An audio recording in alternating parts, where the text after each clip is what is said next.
है। मुझे कटार से तुम्हारी हथेली पर एक रेखा खींचनी होगी। ऐसा करने से तुम्हें थोड़ा दर्द तो महसूस होगा, लेकिन उसके बाद तुम्हारी किस्मत बदल जाएगी और तुम्हारी किस्मत के बंद दरवाजे हमेशा के लिए खुल जाएंगे। ज्योतिषी की बात सुनकर रामू सोच में पड़ गया और फिर कुछ देर तक सोचने के बाद वह कहने लगा, मुझे आपकी बात मंजूर है ज्योतिषी जी। आप जल्दी से मेरी हथेली पर एक ऐसी रेखा खींच दीजिए। यह सुनकर ज्योतिषी ने अपनी कटार निकाली और रामू के हाथ में एक राजयोग की रेखा बना दी और फिर बोला, रामू, अब तुम यहाँ से जाओ। तुम्हारी किस्मत में राजयोग अब बन चुका है। जल्दी ही तुम किसी देश के राजा जरूर बनोगे। रामू ने ज्योतिषी को प्रणाम किया और वहां से चल दिया। उसके जाने के बाद ज्योतिषी भी देवपुर की ओर निकल गया। रामू खुशी से उछलता कूदता आगे बढ़ जा रहा था। राजा बनने की खुशी में वह काम धंधे की बात तो पूरी तरह से भूल ही चुका था।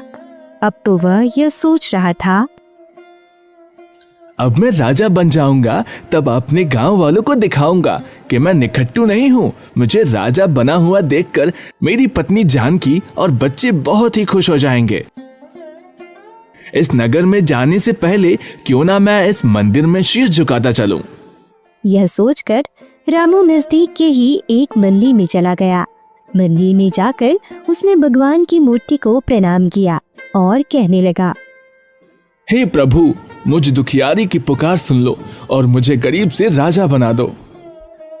रामू भगवान की मूर्ति के आगे खड़ा था कि तभी दो सैनिक वहां पर आए और उससे कहने लगे, तुम्हें हमारे महामंत्री जी ने बुलाया है।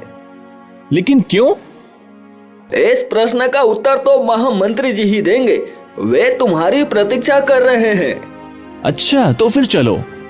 रामू उन सैनिकों के साथ चल पड़ा।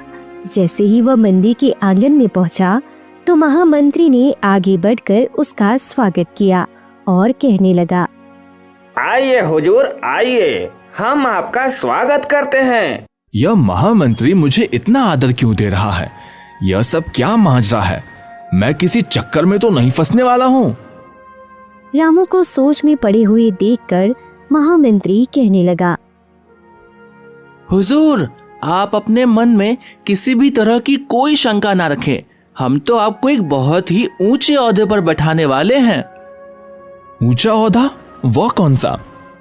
हाँ हुजूर, आज से आप दौलतपुर राज्य के नए राजा होंगे। यह सुनकर रामू